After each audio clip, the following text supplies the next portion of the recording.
what's the best way to protect your wealth right now, and probably what are some of the things we need to look out for going forward as far as growing our wealth and really making the best of this crisis and this wealth transfer that we find ourselves in. Sure, that's a great question, and I like to start with a real quick story. Go back to 1922, the German Weimar Republic hyperinflation, and that's a well-known story. Everyone knows what happened. We don't need to recite that. But there was an individual at the time, and his name was Hugo Stinnes, and I talk about this at the end of chapter the end of chapter 5 of my book, The New Great Depression. Hugo Stinnes saw the hyperinflation coming. And he went out and before it hit and borrowed all the Reichsmarks he could. That was the currency at the time. And he invested in hard assets. He bought coal, steel, shipping assets, railroads, etc. Then he just waited. And here comes the super hyperinflation. Well, he paid back all the debts. I like to say he paid pennies on the dollar, but it was a millionth of a penny on the dollar. They were sweeping the currency down the sewers. But he went through the exercise of paying back his debt with this worthless currency, and he kept the assets. And he became the richest man in Germany. And I don't speak German, but his nickname was the Inflationskönig, which means the inflation king. So the point of the story, and it's a true story, you can look up Hugo Stinnes. The point of the story is even in the greatest hyperinflation in the history of developed economies, in the history of the world, this guy became the richest man in Germany because he saw it coming and he did the right thing. So the point I make to investors is that you're not helpless. We're in hard times. They may get worse in some ways, but you don't have to curl up in the ball. There's always something you can do to go out and at a minimum preserve wealth and even better prosper and make some money. So let's get specific about that. The first thing, and I hate cliches, this is going to sound like a cliche, but it's important to explain what it means, is you need to have diversification. Now that sounds obvious. Every economics teacher will say you have to diversify your assets, but people don't really understand it. I've run into investors and they say, well, I'm highly diversified. I've got 30 separate stocks in 10 sectors. I've got semiconductors, consumer non-durables, utilities, et cetera. And I go, no, you're not diversified. You may have 30 stocks, but you have one asset class. It's called stocks, and they go up together and down together, and you're not protected at all. So by all means, have a slice in stocks. That's fine, but I recommend a significant slug of cash. And people go, well, cash has no yield, and why would you have cash, et cetera? But cash, first of all, if we have deflation, not inflation, cash could be your best performing asset because the real value of cash goes up in deflation. Your money is worth more, even though there's no yield, because it has more buying power. But more to the point, here's what's not well understood. Cash has embedded optionality. If you're the person, right now visibility is poor. We don't know exactly what's going to happen. I have a forecast, but you've got to really constantly update it. But as visibility improves, and we can see who's going to win the tug of war between deflation and inflation, if you're the person with cash, you can pivot. Maybe you want to buy more gold because here comes inflation, or maybe everything ends well and you want to buy more equities instead. Well, you can do that if you have cash. If you throw all your money in private equity, and you decide that's not such a good bet, good luck getting your money back from Henry Kravis. I mean, he's a great private equity manager, but he's not going to give you your money back early. You're stuck. So it's a good idea to keep some cash in reserve. Beyond that, some alternatives, some room for private equity, room for venture capital.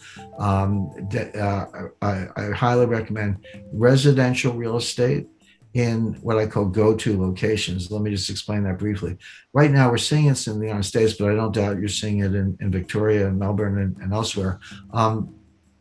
People are getting out of the cities. I mean, cities have always been a trade-off. On the one hand, there's noise and pollution, a certain amount of crime and high taxes and all that. But on the other hand, you have museums and cultures and great restaurants, and there's a lot of buzz, and people find it very attractive. And on balance, people have accepted the trade-off. They'll say, I'll take the excitement of the city despite the inconveniences. And they've always been magnets for talent, lawyers, bankers, artists, writers, other professionals, actors, etc.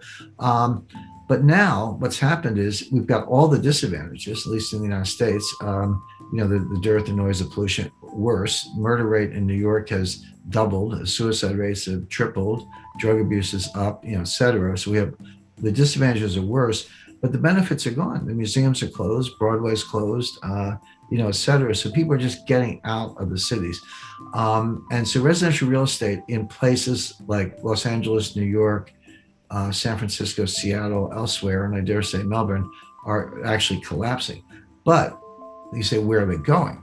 In the United States, they're going to Miami, Nashville, Tennessee, Austin, Texas, Boise, Idaho, Phoenix, Scottsdale, and some other kind of magnet cities. So basically, residential real estate in the places where people are going.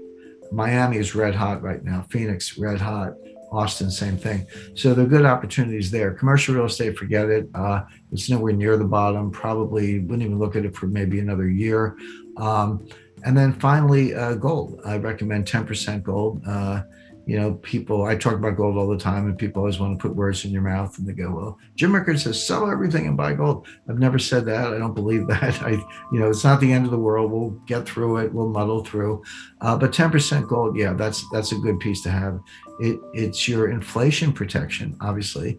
It's also, if it's physical gold, it's a non-digital asset. If it's gold miners, it's a leverage bet, so you can make even more money. But people don't understand that gold does very well in deflation.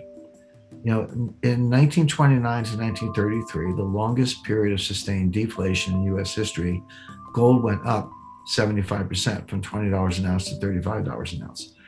There's a reason for it. That's going back to what I said earlier. Governments get so desperate in deflation that they devalue the dollar and raise the dollar price of gold to get inflation. So gold ends up being the vehicle to break the back of deflation, which they have to do. So gold does well in just about every state of the world. In conclusion, as we navigate the complexities of today's economic landscape, the wisdom of historical experiences guides us towards sound wealth protection strategies. The story of Hugo Stinnes during the Weimar Republic's hyperinflation serves as a powerful reminder that even in the face of economic challenges, strategic decisions can lead to wealth preservation and prosperity. Diversification takes center stage as a misunderstood yet crucial aspect of building a resilient portfolio. Genuine diversification goes beyond superficially spreading investments, and our exploration has shed light on what it truly means to safeguard wealth. The often underestimated role of cash emerges as a key player, offering not only stability during times of deflation but also the flexibility to pivot as economic conditions evolve. Real estate in strategic locations, venture capital, and a calculated allocation to gold round out a comprehensive approach to wealth management. As we confront the uncertainties of the financial landscape, these insights aim to empower investors to make informed decisions, whether they're protecting existing wealth or seeking opportunities for growth. The path forward may be uncertain, but armed with knowledge and a diversified strategy, investors can navigate these waters with confidence and resilience. If you found value in today's insights and strategies for protecting and growing your wealth, don't forget to show your support by giving this video a thumbs up. Your likes and comments are not only appreciated but also contribute to spreading valuable financial knowledge. For more content on navigating the intricate world of finance, wealth management, and economic insights, make sure to subscribe to our channel.